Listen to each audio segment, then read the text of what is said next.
الحمد لله وكفى والصلاة والسلام على من لا نبي بعده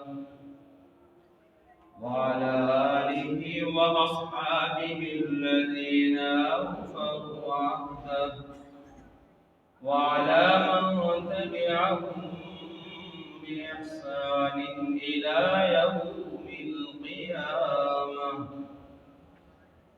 أما بعد فأعوذ بالله من الشيطان الرجيم.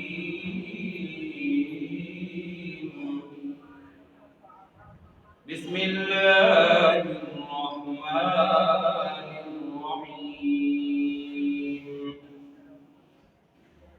وإذ تأذن ربك ليبعثن عليهم إلى يوم القيامة من يسومهم سوء العذاب إن ربك لسريع العقاب وإنه لغفور رحيم. وقال تعالى في مقام آخر: ضربت عليهم الذلة أينما ثقفوا إلا بحبل من الله وحبل من الناس وباءوا بغضب من الله وضربت عليهم المسكنة ذلك بأنهم كانوا يكفرون بآيات الله ويقتلون الأنبياء بغير حق ذلك بما عصوا وكانوا يعتدون. وقال النبي صلى الله تعالى عليه وسلم: لا تزال عصابة من أمتي يقاتلون على أبواب دمشق وما حولها وعلى أبواب بيت المقدس لا يضرهم خذلان من خذلهم ظاهرين على الحق إلى أن تقوم الساعة أو كما قال عليه الصلاة والسلام. آمنت بالله صدق الله ومولانا العظيم وصدق رسوله الكريم ونحن على ذلك لمن الشاهدين والشاكرين والحمد لله رب العالمين.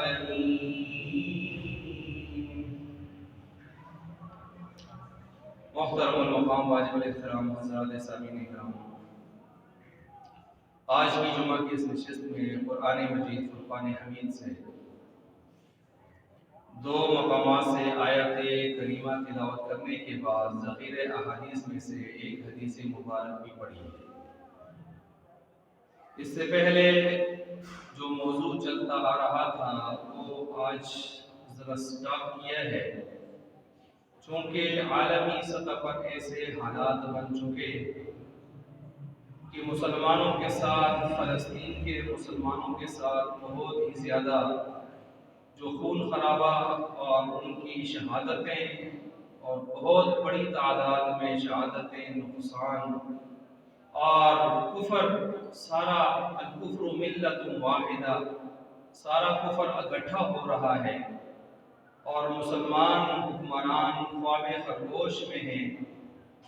وہ اپنی پرانی روایات کو برقرار رکھے ہوئے وہ اسی طرح خاموش گونگے بیٹھے ہوئے ہیں، اور اکا دکا اگر کوئی بول بھی رہا ہے تو صرف روایتی طور پر جو جملے ہوتے ہیں کہ ہم ساتھ کھڑے ہیں، ہم غم میں ساتھ شریک ہیں، اور پھر اپنی مستیوں میں خر مستیوں میں مست ہیں۔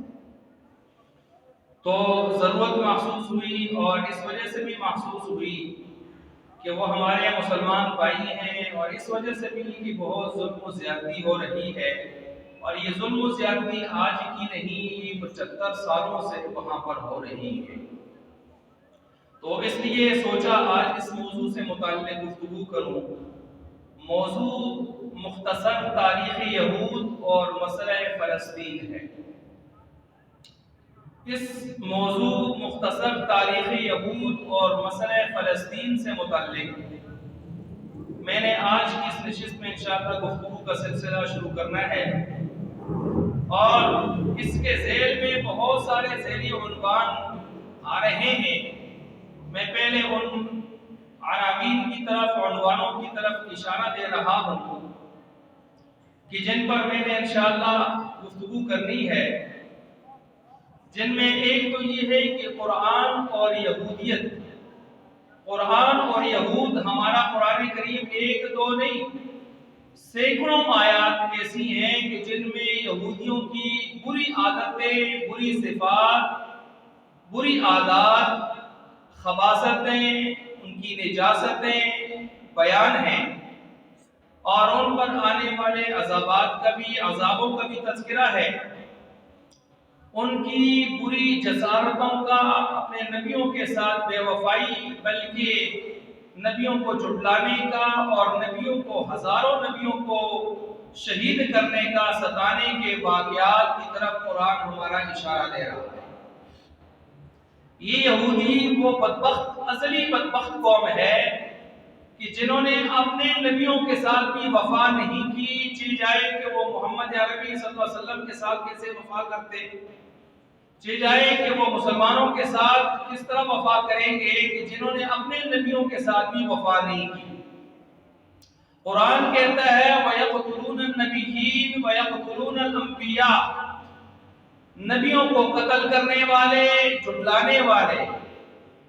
یہ وہ بدبخت قوم ہے کہ جن پر ایک دو نہیں، جن پر 9 سے زیادہ آنے والے عذابوں کا تذکرہ قرآن کرتا ہے، سورہ بقرہ کرتی ہے، مختلف قرآن کے پارے کرتے ہیں۔ ان کو اللہ نے اس دنیا میں، ان کو نبیوں کی برکتوں سے ان کو جنت کے کھانے کھلائے، جنت کے مشروب پلائے، جنت کے ساری ان کو غذائیں کھلائی، لیکن یہ بدبخت قوم ان کو بھی ہضم نہ کر سکے، اور یہ اپنے نبیوں کی جان جان کر اذیت دیتے رہے، پریشان کرتے رہے۔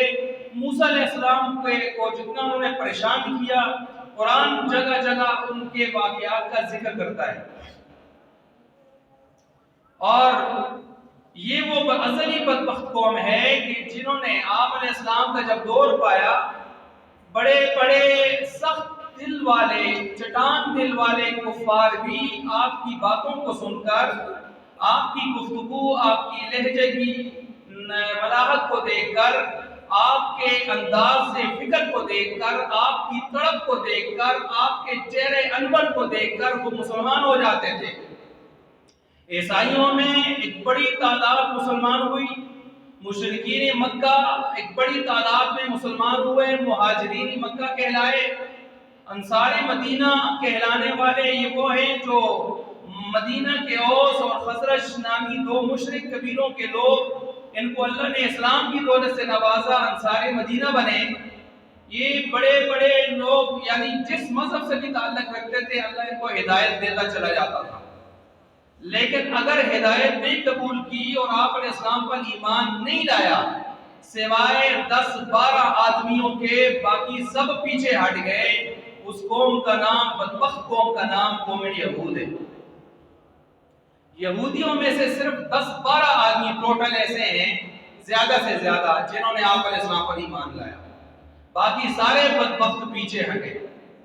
اور بڑی عجیب سی بات یہ ہے کہ آپ کو نبی آخر الزمان ہونے کی حیثیت سے جتنا وہ جانتے اور پہچانتے تھے، اتنا دنیا کا کوئی مذہب والا نہیں جانتا تھا۔ قرآن خود کہتا ہے یعرفون ابناءہم کما یعرفون ابناءہم، وہ آپ کو نبی آخر الزمان ہونے کے حوالے سے اس طرح جانتے پہچانتے تھے جس طرح کہ اپنی اولاد کو جانتے ہیں. جس طرح ایک والد اپنے بیٹے کو جانتا ہے، اس کے جاننے میں اس کو کوئی تردد شک لاحق نہیں ہوتا، اسی طرح قرآن کہتا ہے یہ آپ کو نبی آخر الزمان اپنی کتابوں کے روح سے اس طرح جانتے پہچانتے تھے، ان کو یقین تھا کہ آپ ہی وہ نبی آخر الزمان ہیں جس کا ذکر ہماری کتابوں میں موجود ہے. جس طرح ایک باپ اپنے بیٹے کو پہچانتا ہوتا ہے، اتنی کامل درجے کی یقین والی معرفت آپ کی ان کو حاصل تھی. لیکن عجیب بات یہ ہے کہ اسلام بھی انہی بدبختوں نے نہیں لایا جنہوں نے ان کو دیکھا، ان کی باتیں سنی، کبھی کبھی گپ میں انہوں نے کہہ دیا ہاں وہی نبی آخر الزمان ہے، اور ان کی کتابوں سے ان کے پر حقیقت کھلی، وہ تو اسلام لانے چلے لیکن یہ بدبخت کے بدبخت کی رہے. آپ ذرا دیکھیے کہ عبداللہ بن سلام یہودیوں کے چوٹی کے عالم تھے رضی اللہ تعالیٰ عنہ. یہ آپ علیہ السلام کے پاس آئے، آپ سے گوئے ایک مناظرے کی کیفیت بنی، سوالات جوابات ہو گئے، مطمئن ہو گئے، یہ اسلام لے آئے. یہودیوں کا ایک وفد آپ کے پاس آیا، آپ علیہ السلام نے ان کو بہت سمجھایا، لیکن وہ کب سمجھتے تھے ازلی بدبخت ختم اللہ علی قلوبہم وعلی سمعہم. آپ علیہ السلام نے ان سے پوچھا بتاؤ تمہارا چوٹی کا عالم کون ہے؟ انہوں نے عبداللہ بن سلام کا نام لیا. تو آپ علیہ السلام نے فرمایا اگر وہ اسلام قبول کر لے گا ہو نہیں سکتا. تو جب ان سے پوچھا کون ہے عبداللہ بن سلام، تو انہوں نے ان کے خاندان کی تعریفیں شروع کر دی. اور پھر آپ علیہ السلام نے عبداللہ بن سلام کو جب آواز دی بلایا اور عبداللہ بن سلام پہنچے باہر آئے، تو آپ علیہ السلام نے کلمہ شہادت پڑھتے ہوئے جب دیکھا یہودیوں نے، تو یہودی حیران ہو گئے کہ ہمارا چوٹی کا عالم بھی گیا ہم سے. یہ 10-12 یہودی جو مسلمان ہوئے ان میں ایک عبداللہ بن سلام بھی ہے. اور قرآن کے تورات کے جو دنیا میں 4-5 حافظ گزرے ہیں ان میں سے ایک عبداللہ بن سلام ہے. عبداللہ بن سلام نے پھر قرآن بھی یاد کیا، یہ قرآن کے بھی حافظ تھے، یہ تورات کے بھی حافظ تھے.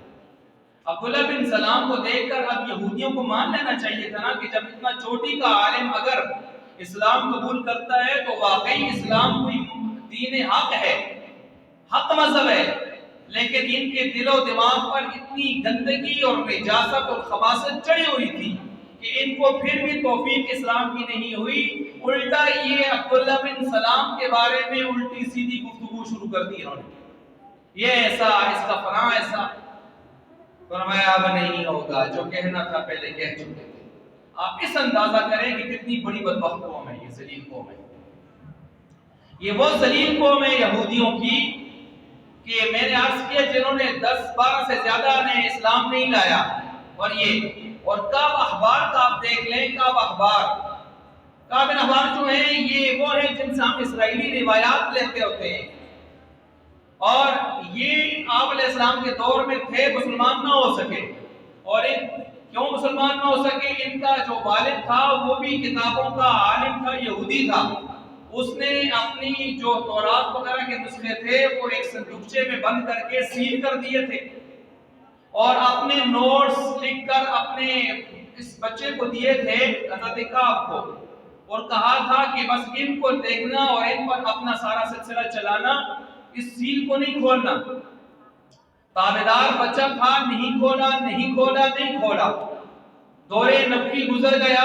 بعد میں چلتے چلتے جب خلفائے راشدین کا دور آ گیا تو دل میں ایک دن حسرت پیدا ہوئی، ارمان پیدا ہوا، تجسس آیا، آخر اس میں ہے کیا ہے جو ابا جی نے مجھے روکا تھا اس سے.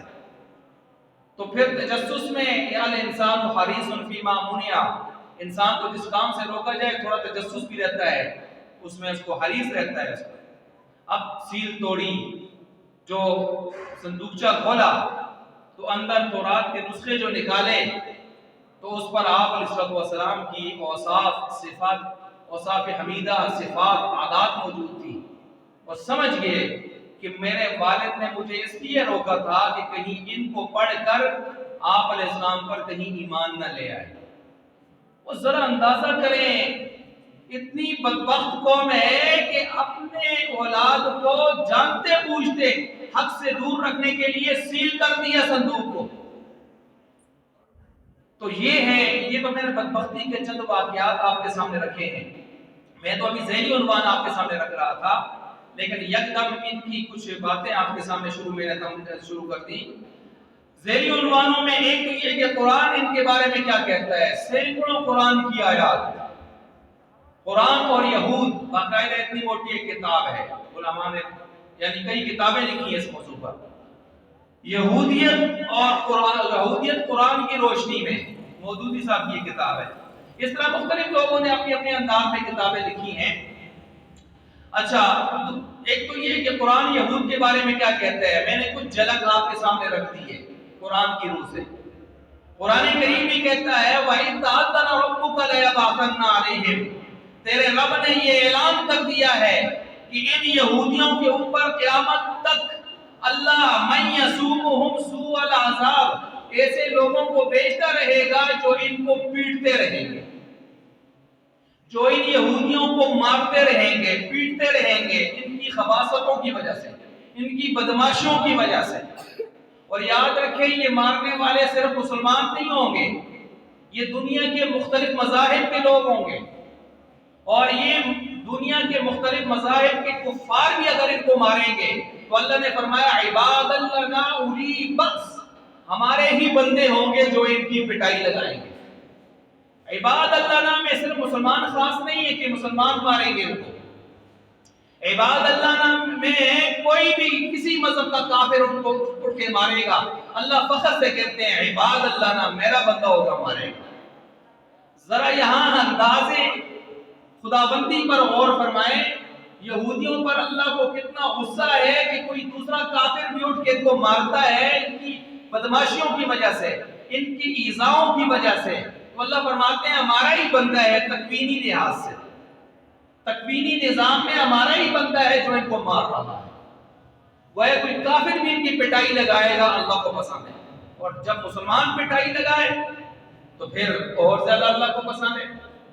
آپ اس سے اندازہ کر سکتے ہیں اللہ کو یہود کتنے برے لگتے ہیں. غیر المغضوب علیہم ولا الضالین، راستہ مجھے انعام یافتہ لوگوں کا دکھا ہے اللہ، اس پر چلا. اہدنا الصراط المستقیم صراط الذین انعمت علیہم غیر المغضوب علیہم ولا الضالین، راستہ انعام یافتہ لوگوں کا ہو، جس کا ہو آپ علیہ السلام کا، صحابہ کا، صدیقین کا، نبیین کا، شہداء کا، صالحین کا. اولئک الذین انعم اللہ علیہم من النبیین والصدیقین والشہداء والصالحین. کن کا نہ ہو؟ سب سے پہلے اللہ نے فرمایا غیر المغضوب علیہم، یہودیوں کا نام. اور کون یہودی؟ نام یہاں یہودیوں کا نہیں لیا، ان کے اوپر جو اللہ نے عذاب نازل کرنا تھا اس کا ذکر کیا. غیر المغضوب علیہم، ان پر اللہ کا غضب نازل ہوتا رہے گا. ان مغضوب علیہ لوگوں سے اللہ بچا، غضب اللہ کا ان پر نازل ہوتا رہے گا. یہی قرآن کہتا ہے فَبَاءُوا بِغَضَبٍ عَلَىٰ غَضَبٍ، سنگل غضب نہیں، ڈبل ٹرپل غضب ان پر اللہ کا نازل ہوگا. ٹرپل. کیوں؟ آدمی کا ایک گناہ ہو ایک غضب آئے، ایک آدمی کے 4 10 گناہ ہوں گے، جرم ہوں گے، اور ہر جرم دوسرے سے بڑھ کر ہوگا، تو بتائیں اس پر پھر غضب بھی اسی قدر ہوں گے یا نہیں ہوں گے. قرآن اس لیے کہتا ہے فَبَاءُوا بِغَضَبٍ عَلَىٰ غَضَبٍ فَبَاءُوا بِغَضَبٍ مِّنَ اللَّهِ. یہ صرف نبیوں کا انکار ہی نہیں کرتے تھے، نبیوں کو جھٹلاتے تھے، مذاق کرتے تھے، مذاقی انداز میں طنز کرتے تھے، سوالات کرتے تھے، اعتراضات کرتے تھے. مجلس میں ہمیشہ کوئی نہ کوئی ڈرامہ بنانے کے چکر میں رہتے تھے. آیا حکم اللہ کا عمل میں لا بھی سکتے تھے، پھر اس میں ڈرامے بازی شروع کر دیتے تھے. یہ نہ ہو تو یہ ہو، یہ نہ ہو تو یہ ہو. آپ دیکھیں نا سورہ بقرہ میں گائے لا کے ذبح کرو تو گائے کیسی ہو، بڑھی ہو، جوان ہو، درمیانی ہو، رنگ کیسا ہو، وہ ہل چلائی ہوئی ہو نہ ہو، وہ صحیح سلامت ہو، داغ دبا معذوری ہو نہ ہو. الو کے پٹھون لاؤ کوئی ذبح کرو، نہیں پوچھ رہے ڈرامے. تو اس قسم کے کام قرآن ان کے بیان کر رہا ہے. اس لیے قرآن میں سینکڑوں آیات ان کی خباثتوں کو، ان کے اوپر آنے والے عذابوں کو بیان کرتا ہے۔ یہ کوئی معمولی قوم نہیں ہے، بدماشی اور بہت گندی قوم۔ اب ایک تو میں نے اس حوالے سے میں نے کہا قرآن، اور یہ قرآن اسی طرح میں نے قرآن کی کئی آیات آپ کے سامنے پڑھی۔ وَقَضَيْنَا إِلَى بَنِي إِسْرَائِيلَ فِي الْكِتَابِ لَتُفْسِدُنَّ فِي الْأَرْضِ مَرَّتَيْنِ، اور ہم یہ فیصلہ کر چکے ہیں بنی اسرائیل کے بارے میں کتاب میں کہ جب بھی یہ فساد کریں گے زمین میں، حقوق العباد میں کو پامال کریں گے، وَلَتَعْلُنَّ عُلُوًّا لَتُفْسِدُنَّ فِي الْأَرْضِ مَرَّتَيْنِ وَلَتَعْلُنَّ عُلُوًّا كَبِيرًا، اور جب بھی یہ اللہ کے حقوق اللہ پامال کریں گے تو ہم ان پر پھر دوبارہ سے تباہی و بربادی لائیں گے۔ آپ تاریخ انسانی کو اٹھا لیں، ابراہیم علیہ السلام کے بعد ان کے بیٹے اسماعیل کی نسل سے کوئی نبی نہیں آیا، 41ویں پشت میں سے محمد عربی صلی اللہ علیہ وسلم تشریف لائے۔ ابراہیم علیہ السلام کے بیٹے اسحاق علیہ السلام کے بیٹے آگے یعقوب علیہ السلام کے بیٹے یوسف علیہ السلام، ان کے آگے پھر 11 بھائی، ان سے آگے جو سلسلہ چلا ہے وہ انسانیت کا، اس کو بنی اسرائیل کہا جاتا ہے۔ اہل کتاب بھی کہا جاتا ہے، کتابی بھی کہا جاتا ہے، یہودی بھی کہا جاتا ہے، اسرائیلی بھی کہا جاتا ہے۔ تو یہ سلسلہ آگے چلا۔ خیر یہ پوری تاریخ ہے، میں ساری تاریخ پڑھ کے بیٹھا ہوں، میرے پاس موجود ہے کب سے چلے یہ خبیث، ان کے کتنے دور ہیں، 13 ان کے ادوار ہیں۔ کتنے دور ہیں؟ 13 دور ہیں ان یہودیوں کے خبیثوں کے۔ اب 13 کے 13 دور میرے پاس محفوظ ہے کہ اس دور میں کیا ہوا، اس دور میں کیا ہوا۔ 13واں دور یہ چل رہا ہے 1948 سے تاحال، یہ 13ویں دور میں جا رہے ہیں 1948 سے تاحال۔ 12 دور پیچھے گزرے ہیں ان کے، اور یہ آئے وہاں سے۔ اسرائیل یعقوب علیہ السلام کا لقب ہے، اسرائیل عربی میں کہتے ہیں عبداللہ، اللہ کا بندہ، اللہ کی عبادت زیادہ کرنے والا، اللہ کے خوف سے یوسف علیہ السلام کی یاد میں زیادہ رونے والے۔ اس حضرت یعقوب علیہ السلام کا لقب اسرائیل ہے، اور اسرائیل کے 12 بیٹے، جن میں ایک یوسف اور بنیامین سگے بیٹے، ان کے جو بھائی آپس میں الگ ماں سے، الگ دوسری بیوی سے، اور 10 دوسرے سے، اور ان 10 میں سب سے بڑے کا نام یہودا، اور ایک قول کے مطابق یہودی اسی یہودا سے نکلے، بعض کہتے ہیں یہودا بستی کا نام تھا وغیرہ۔ یہ تو ایک تاریخی معاملہ ہے۔ یہ سلسلہ وہاں سے چلا، اور پھر یہ کنعان میں، شام میں رہنے والی مخلوق، اور پھر یہاں سے یوسف علیہ السلام وہ بھائیوں کی وجہ سے کنویں سے بازار مصر سے پھر شاید جو ہے قصر مصر میں، اور قصر مصر سے پھر جیل مصر میں، اور جیل مصر سے 12-14 سال یا 10 سال گزارنے کے بعد خوابوں کی تعبیر دینے پر پھر قصر مصر میں، محل مصر میں، اور پھر منسٹر آف فائنانس، اس کے بعد کرتے کرتے پورے عزیز مصر کا پورا عہدہ سنبھال لیا۔ یہ ایک سلسلہ چلا ہے۔ پھر یہ یوسف علیہ السلام اپنے والد کو قمیص بھیجتے ہیں، اور والد اور اپنے ان کے بھائی، خاندان کے سارے لوگ، یہ سارے کے سارے تقریباً 70 یا 92 مختلف اقوال ہے، یہ ٹوٹل 70 یا 92 کے لگ بھگ لوگ یہ وہاں کنعان سے چلتے ہوئے یہ کہاں پہنچتے ہیں؟ مصر پہنچتے ہیں۔ پھر مصر میں لمبا زمانہ گزارتے ہیں۔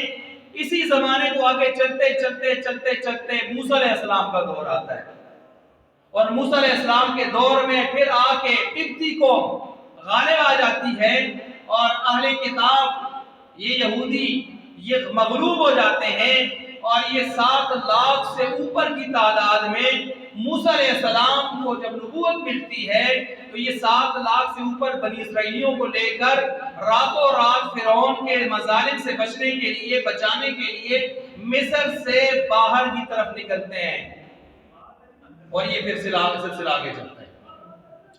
تو بہرحال یہ تو میں نے ایک مختصر سی تاریخی سلسلہ آپ کے سامنے رکھا۔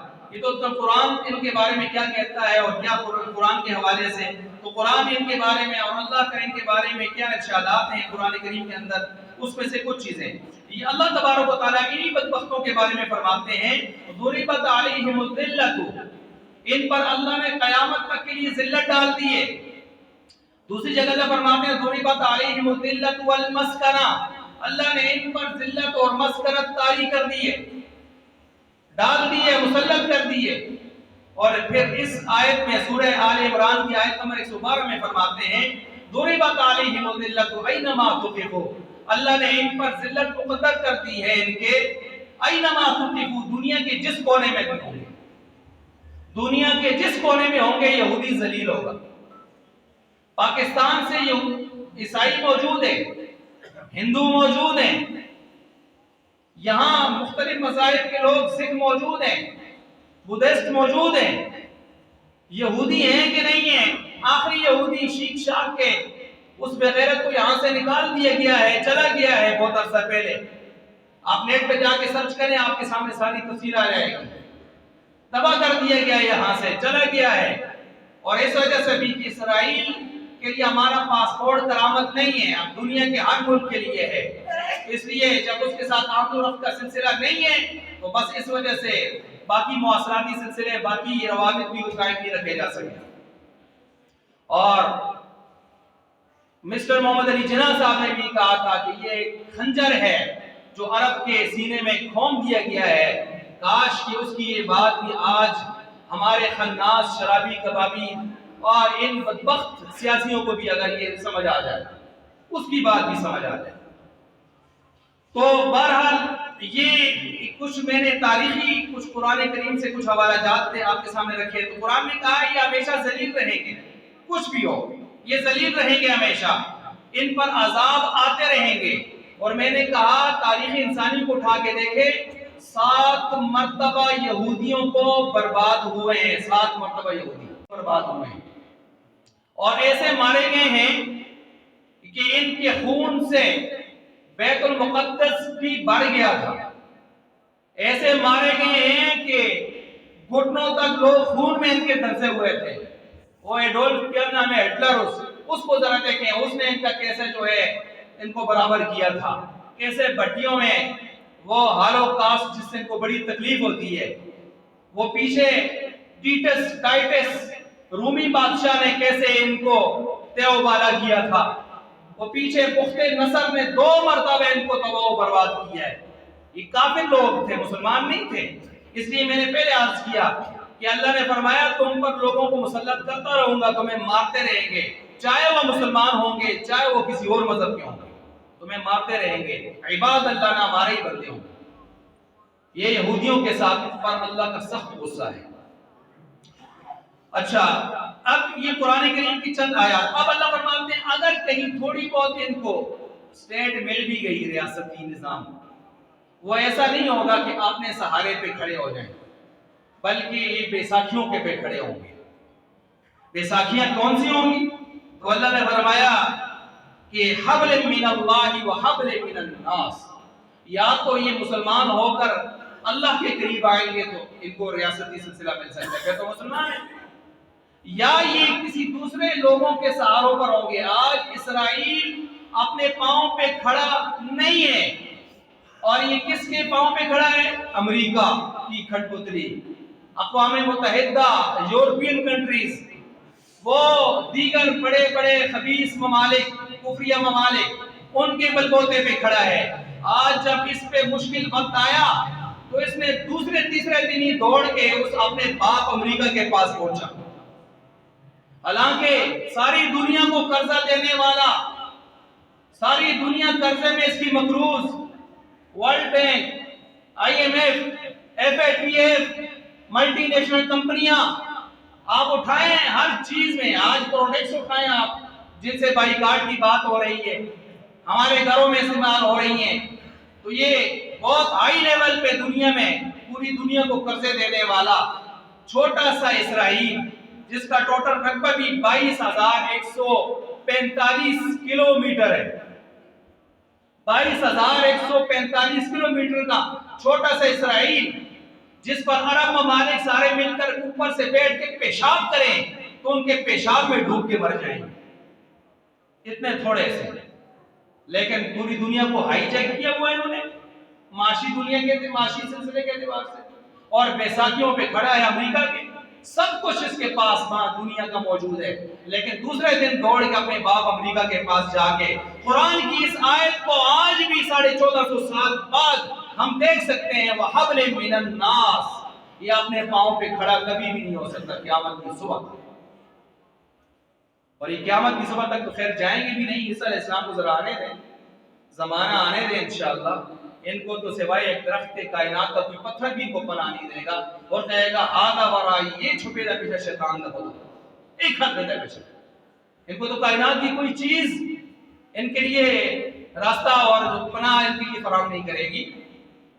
تو بہرحال اللہ فرماتے ہیں یہ کبھی ایسے نہیں ہوگا، اور کیوں؟ یہ وہ بدبخت قوم ہے جنہوں نے نبیوں کا انکار کو جھٹلایا، جنہوں نے اللہ کی آیات کا انکار کیا، جنہوں نے نبیوں کو شہید کیا، قتل کیا، جنہوں نے سود کو پروان چڑھایا، جنہوں نے خباثتیں اور بے حیائیاں دنیا پر عام کی، جو تکبر میں اٹے ہوئے تھے، فرعونیت میں اٹے ہوئے تھے، یہ وہ ہیں جنہوں نے نبیوں کو ستایا، یہ وہ ہیں جنہوں نے اللہ کو بھی کہا جڑا میٹھا لگسی کے انسان یا کوڑا لگسی نہ کے انسان، یہ وہ ہیں جو اللہ سے بھی مقابلے کرنے لگے، یہ وہ ہیں بدبخت جنہوں نے دنیا میں جنت کی نعمتیں کھا کے بھی آزما نہ سکے، یہ وہ بدبخت قوم ہے جن کو قرآن نے درجنوں سزائیں اس عذاب نقل کیے جن کے اوپر یکے بعد دیگرے آتے رہے، اور یہ پھر بھی باز نہ آئے اپنی غلطی روش سے۔ یہ قرآن ان کے بارے میں کہہ رہا ہے، یہ میں نے ابھی تک تو صرف قرآن سے ہی اتنا بیان کر رہا ہوں کہ یہود کے بارے میں قرآن کیا کہتا ہے، ابھی تو میں آگے چلا ہی نہیں۔ دیگر ان کے بارے میں تمہیدی مباحث، یہود کی آج تک 13 ادوار کے اندر تعارف اور اہم نکات، یہ پورے تقریباً گھنٹے کا موضوع ہے۔ اس کے ساتھ ساتھ ذیلی موضوع ہے یہود کے ذیلی ادوار 13، اس کے ساتھ ساتھ یہود کے اوپر آنے والی 7 بڑی تباہیاں تاریخی، اور اس کے ساتھ ساتھ یہود کے چند گندے عقائد و نظریات، اس کے ساتھ ساتھ اسرائیل کی اس وقت حالیہ تباہی، اس کے ساتھ ساتھ کچھ مسلمانوں میں سے نام نہاد مسلمان اور اسکالر جو یہ کہتے ہیں کہ اس بیت المقدس یہودیوں کا حق ہے، جن میں جوید احمد غامدی ڈاکٹر وہ خبیث ٹیویوں پر بیٹھ کر بکواس کرتا ہے، اور اسی کا ایک چیلا ہمارے ہی علماء میں سے عمار خان ناصر، وہ اس پر کتاب لکھ چکا ہے، اور اسی طرح ایک اور تھا ہمارے جمعیت کے اندر، اس کو ہم نے ٹھڈے لگا کے باہر نکالا، شیرانی، وہ شیرانی جن کا تھا، جن کو یہودی زیادہ اچھے لگتے تھے، انہوں نے ہاتھوں ہاتھ اس کو وصول کیا، ہاتھوں ہاتھ وصول کیا اس کو، اور وہ آج ان کے پاس ہے، وہ بھی قرآن کی آیتیں پڑھ کے کہتا ہے بیت المقدس یہودیوں کا حق ہے، یہودیوں کا حق ہے۔ میرا یہ بھی ذیلی عنوان ہے، وقت نہیں ہے کہ میں آج اس پر بات کروں، میں درجن سے زیادہ دلائل رکھتا ہوں الحمدللہ کہ بیت المقدس پورا احاطہ فلسطین مسلمانوں کا حق ہے، یہودیوں کا حق نہیں ہے۔ انشاءاللہ اگلی نشستوں میں اس پر دلائل سے بات کروں گا، کس طرح حق ہے، کس طرح حق ہے۔ ان دلائل میں سے ایک دلیل ابھی دے دیتا ہوں، جب معراج کی رات تھی، بیت المقدس ہی تھا، بیت المقدس کا احاطہ ہی تھا، اندرون آتا تھا، مسلح تھا، صفیں بچھی ہوئی تھی، آدم علیہ السلام سے لے کر عیسیٰ علیہ السلام تک سارے نبی موجود تھے، خود موسیٰ، عیسیٰ، داؤد، سلیمان وغیرہ جتنے بنی اسرائیل کے پیغمبر ہیں سارے کے سارے موجود تھے، مسلح پہ کوئی بھی امامت کے لیے آگے نہیں بڑھ سکتا تھا، اس لیے کہ جس کا حق مسلح پہ ہوتا ہے مسلح پہ وہی جاتا ہے۔ دلیل نمبر 1 دے رہا ہوں، 11-12 دلیلیں ابھی ادھار ہیں، ٹھیک ہے، ایک دلیل دے رہا ہوں، آمنہ کا لال عبداللہ کا در یتیم آنا تھا، معراج تھی، بیت المقدس میں پہنچنا تھا، موسیٰ پیچھے کھڑے ہیں، بنی اسرائیل کے سارے پیغمبر پیچھے کھڑے ہیں، مسلح پہ عبداللہ کا لال، آمنہ کا لال عبداللہ کا در یتیم آیا ہے، آگے دنیا کو بتا گیا کہ جب مسجد کا امام آ جائے، مسلح کا حقدار آ جائے، چاہے وہ قرآن کا سمپل قاری حافظ ہی کیوں نہ ہو، نہ مولوی ہو، وقت کا شیخ الحدیث مفتی اعظم پاکستان مفتی تقی عثمانی صاحب بھی اچانک سے آ جائیں، مسلح پہ نہیں کھڑے ہو سکتے، قاری صاحب کھڑے ہوں گے۔ مسئلہ سمجھ آیا؟ قاری صاحب کھڑے ہوں گے. قاری صاحب کی اجازت کے بغیر مفتی تقی عثمانی بھی یہاں کھڑے ہو کے نماز نہیں پڑھا سکتے، کیونکہ مصلی پہ حق قاری صاحب کا ہے، سمپل قاری حافظ نہیں آنے. تو مسئلہ کیا نکلا؟ مصلی کا حقدار آ جائے، مسجد کا حقدار آ جائے تو اس مصلی پہ دوسرا کوئی نہیں آ سکتا، اس پہ دوسرا کوئی نہیں آ سکتا. تو پتہ چلا حضور نے امامت کروا کے موسیٰ، عیسیٰ، داؤد، سلیمان وغیرہ علیہم السلام جتنے پیغمبر ہیں سب کو مقتدی بنا کے قیامت تک آنے والے انسانوں کو بتایا یہ مسجد بھی میری ہے. اور جب حضور کی ہے تو حضور کی امت کون ہے؟ امت محمدیہ، پھر یہ حضور کی امت کی ہے. یہ میں نے دلیل نمبر 1 دی ہے. صرف ابھی میرے کئی دلائل، درجنوں دلائل باقی ہیں اس پر، لیکن میں نے کہا اس طرح کے لوگ ہیں تو اس لیے میں نے سوچا اس عنوان کو بھی ذرا کھول لوں، کیونکہ یہ جو لوگ نیٹ پر سوشل میڈیا پہ دیکھتے ہیں نا، ان کو بھی بڑے چاہ ہوتا ہے ذرا اس طرح کے سوالات کرتے رہتے ہیں. جی وہ مولوی صاحب کیا کہہ رہے ہیں، وہ فلاں جگہ کیا لکھا ہے، تو ہم نے کہا اس کو بھی ٹھنڈا کر دیں گے انشاءاللہ، کوئی مسئلہ نہیں ہے. اچھا، اس کے ساتھ ساتھ ایک عنوان یہ بھی ہے کہ یہ یہودی عزائم کیا ہے، یہودی عزائم کیا ہے، اس کو بھی مسلمانوں کو سمجھنا چاہیے. اس کے ساتھ ساتھ ہمارا مطالبہ کیا ہونا چاہیے، اس کو بھی سمجھنا چاہیے. اس کے ساتھ ساتھ عوام کا ری ایکشن جتنا ہاتھ پہنچتا ہے کیا کر سکتے ہیں، کیا کرنا چاہیے، یہ بھی ہمیں سمجھنا چاہیے. اس کے ساتھ ساتھ بیت المقدس کے فضائل کو بھی سامنے رکھنا چاہیے کہ بیت المقدس کے فضائل کیا ہے، اور اس بات کو بھی سامنے رکھنا چاہیے کہ ان جنگوں کے لیے میرے نبی نے پیشگوئیاں کیا فرمائی ہیں، پیشگوئیاں کیا فرمائی ہیں. یہ ساری چیزیں عنوان میرے سامنے ہیں، لیکن وقت مجھے اجازت نہیں دے رہا کہ میں کسی ایک کو شروع کروں. البتہ آخر میں اتنا ضرور کہوں گا کہ یہ جو فلسطین کا معاملہ ہے اس میں یہودیوں کے عزائم کیا ہیں، ہمیں ہر مسلمان کو یہ ذہن میں رکھنے چاہیے. ان کا عزم نمبر 1، آپ سوشل میڈیا پہ ایک کلپ وائرل دیکھ رہے ہوں گے جو کئی دنوں سے وائرل ہے، کافی عرصہ سے. یہودیوں کا سکول ہے اسرائیل کا، بچے بیٹھے اپنے بستے رکھے پڑھ رہے ہیں، اور یہودیوں کی ایک ٹیم کھڑی ہے، مرد بھی ہیں عورتیں بھی ہیں، اور بچوں سے سوالات ہو رہے ہیں اور بچوں کے جوابات ہو رہے ہیں. اور بچوں سے سوالات اور جوابات کا خلاصہ یہ ہے کہ بچے جوابات میں یہ کہہ رہے ہیں کہ ہم نے مسجد اقصی کو بموں سے اڑانا ہے، لانا ہوتا تو تمہاری اوپر، تمہاری ذریت پر، سارے یہودیوں پر. ہم نے مسجد اقصی کو بموں سے اڑانا ہے. یہ ان کے 8، 10 سال، 12 سال کے بچے جواب دے رہے ہیں سوالوں کے. اور یہ آپ کو بتاؤں، مسجد اقصی سے نہ پہلے مخلص تھے یہودی، نہ آج مخلص ہیں. کیوں؟ یہودیوں کو کس سے سروکار ہے؟ یہودیوں کو سروکار ہے ہیکل سلیمانی سے. ہیکل سلیمانی کے وقت نہیں ہے. یہودیوں کو سروکار ہے اپنی دیوار گریہ سے. یہودیوں کو سروکار ہے اپنے یہودا خدا سے جس کو لے کے یہاں آئے تھے.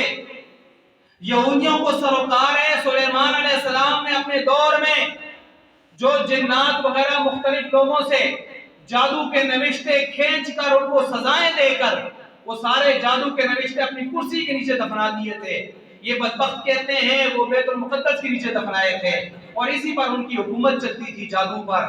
اور یہی جادو جائز تھا، کبھی ہاروت ماروت بھی اترے تھے. یہ دلیلیں دے رہے ہیں.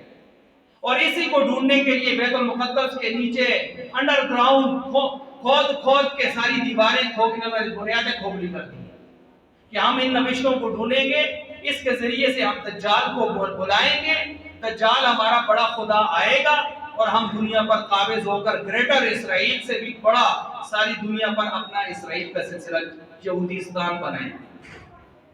ایک تو گریٹر اسرائیل ہے نا، وہ الگ موضوع ہے، اس میں ان کا کیا میں بتاتا ہوں. تو یہودیوں کو بچے جواب دے رہے ہیں ہم بیت المقدس کو گرائیں گے. کس سے سروکار ہے؟ یہ آپ نے شاید باتیں پہلے نہیں سنی ہوں گی، یہ جو میں آپ کو بتا رہا ہوں. یہودیوں کو جو ہے بیت المسجد اقصی وہ کہتے ہیں ہم اڑائیں گے بموں سے، اس کی جگہ ہیکل سلیمانی تعمیر کریں گے. یہی بچے کہہ رہے ہیں ہیکل سلیمانی تعمیر کریں گے، سارے فلسطینیوں کو قتل کریں گے. آپ جا کے دیکھیں نیٹ پر بچے کیا کہہ رہے ہیں، کیونکہ وہ سیدھے راستے پر نہیں ہے اور ہمیں ان پر ترس آتا ہے کہ سیدھے راستے پر نہیں. مسلمان سیدھے راستے پر نہیں، تھوڑا بے سیدھے راہ ہے. غیر المغضوب علیہم، مغضوب علیہ شیطان فباؤ بغضب علی غضب. اور پھر اس کے بعد کہتے ہیں ہمارا ایک مسیحا یعنی دجال آئے گا اور ہم اس کے ساتھ مل کر دنیا پر بادشاہ قائم کریں گے. یہ ان کا عزم نمبر 1 ہے جو ان کے بچوں کو اسکولوں میں پڑھایا جا رہا ہے. عزم نمبر 2، بچوں کو بچپن سے ہی جنگجو بنایا جا رہا ہے. ان کے بچے آپ سوشل میڈیا پہ جا کے دیکھ لیں، ان کے بچوں کو اسکول میں ٹریننگ لازم ہے. 8 7 8 10 سال کے بچے پوری کلش کو کھول کے پھر اس کو ترتیب دیتے ہیں. جدید اسلحہ بچوں کو سکھایا جا رہا ہے. 8 8 10 سال کے بچوں کو جدید اسلحہ سکھایا جا رہا ہے اسکولوں میں. اور یہاں ہمارے یہاں پاکستان میں 7 سال کے بوڑھے کو بھی پسٹل سے اٹھانا نہیں آتا، بچہ پکڑنا نہیں آتا، کبھی ایک گولی اس نے زندگی میں چلائی نہیں ہوگی. ہمارا حال یہ ہے، رات کو خدا نہ خواستہ کوئی ٹک ٹک پار ہو جائے، پسٹل بندوق پڑی بھی ہوتی کہتا مارسی کون یار، تب سی تے ٹھوس کرسی کلا مولا 500 آدمی کی کرسی. اور پھر جن کو چلانی بھی آتی ہے تو قانون اتنے سخت کر دیے گئے ہیں کہ وہ بیچارہ سوچتا ہے صبح پولیس والا پہلے یہ پوچھے گا کہ جس طرح تو فائر کیتے اس طرح سنس کتے اتنا میں ڈوجل سا یار آتی نہ. تو بھائی ہمارے ہاں تو یہ سلسلہ چل رہا ہے، لیکن ان کے ہاں بچوں کو سکھائے جا رہے ہیں اسلحے. مسلمانوں کو جاگنا چاہیے. دوسرا عزم سمجھ گئے اس کاروائی سے. تیسرا عزم یہ ہے کہ گریٹر اسرائیل بنانا چاہتے ہیں. گریٹر اسرائیل یعنی وسیع تر اسرائیل. اردو میں اگر ہم اس کا ترجمہ کریں وسیع تر اسرائیل. کون سا اسرائیل؟ یہ 22,000 کلومیٹر کا نہیں.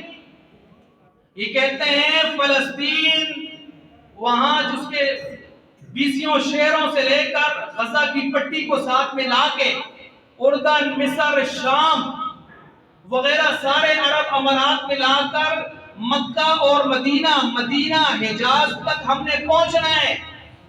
کہتے ہیں ہم مدینہ میں آباد تھے، بنو قینقاع، بنو نذیر، بنو قریظہ، یہ ہمارے آبا و اجداد کے 3 بڑے قبیلے تھے.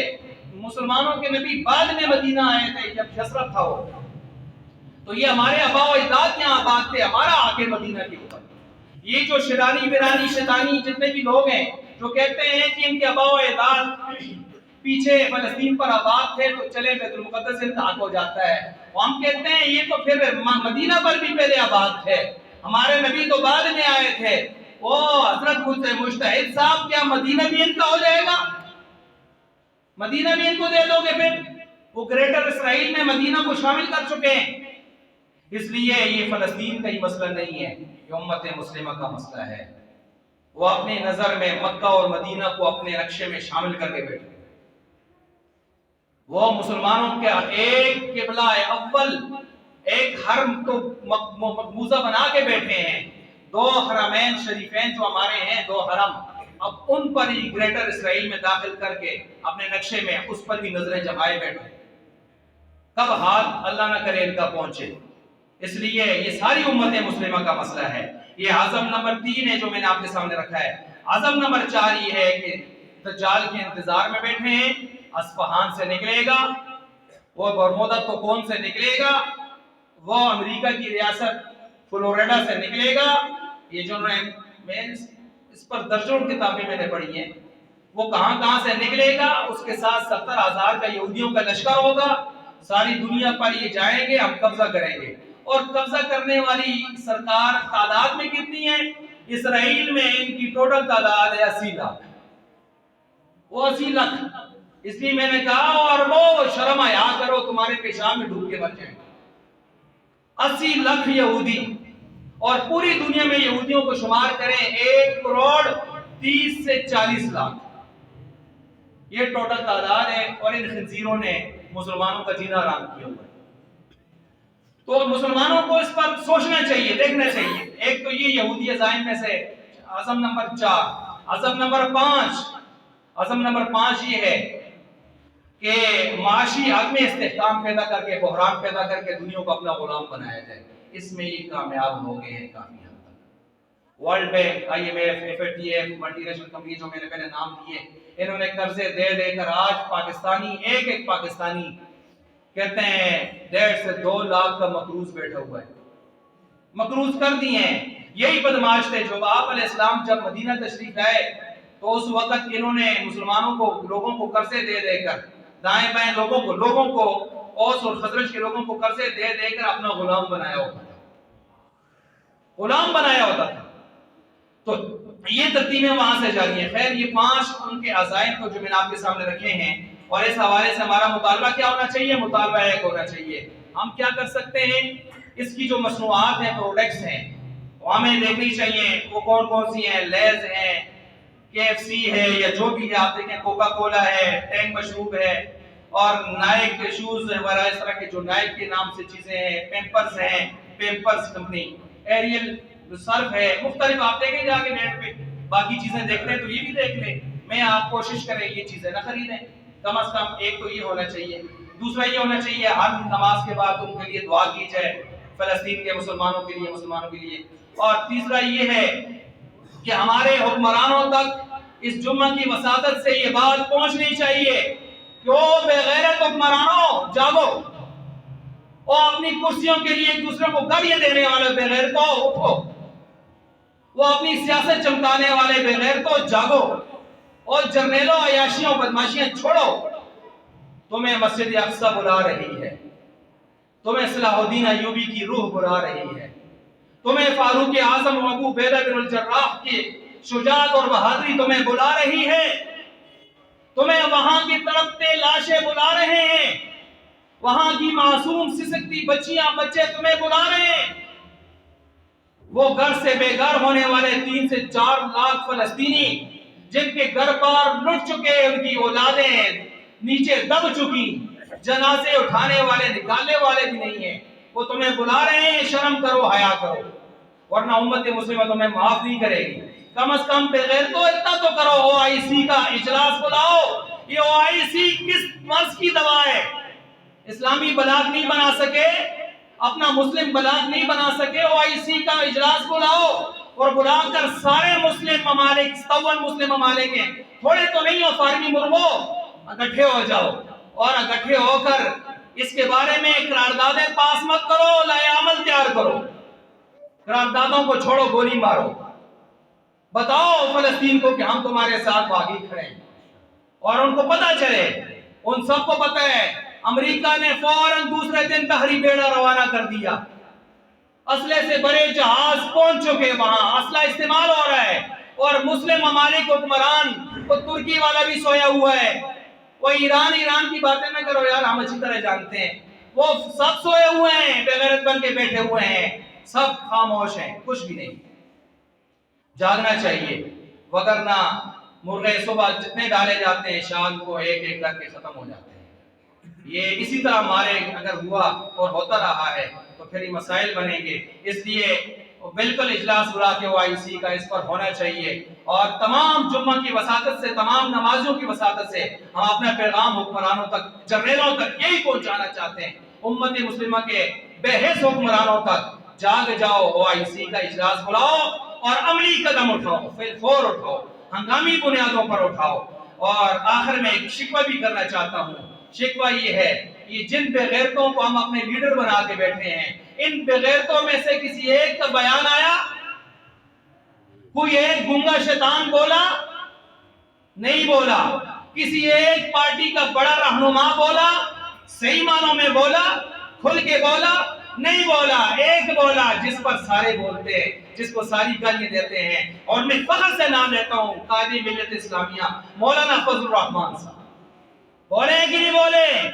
اور کیسے مبارکباد دی ہے، کیسے مجاہدین کو مبارکباد دی ہے، اور کیسے کہا ہے کہ ہم آپ کو تہ دل سے مبارکباد پیش کرتے ہیں۔ اور افسوس اس پر کرنا چاہتا ہوں، کچھ عقل کے اندھوں نے، کچھ لکیر کے فقیروں نے، کچھ عقل کے یتیموں نے ان کے بیان کو آگے پیچھے کر کے نیٹ پر بکواس کرنی شروع کر دی، اور میں حیران ہوا۔ عام تو چھوڑے نا، بے عقل قسم کے لوگ، بے شعور، پڑھے لکھے باشعوروں کی پوسٹیں میں نے دیکھی، میں نے کہا اب اس قوم کا اللہ ہی والی وارث ہے، اللہ ہی والی۔ اب میرے پاس میں دلائل لے کے بیٹھا ہوں، میں نے اس پر آرٹیکل لکھا ہے، میں نے فیس بک پر بھی لگایا ہے، کسی کو شوق ہو پڑھ لے۔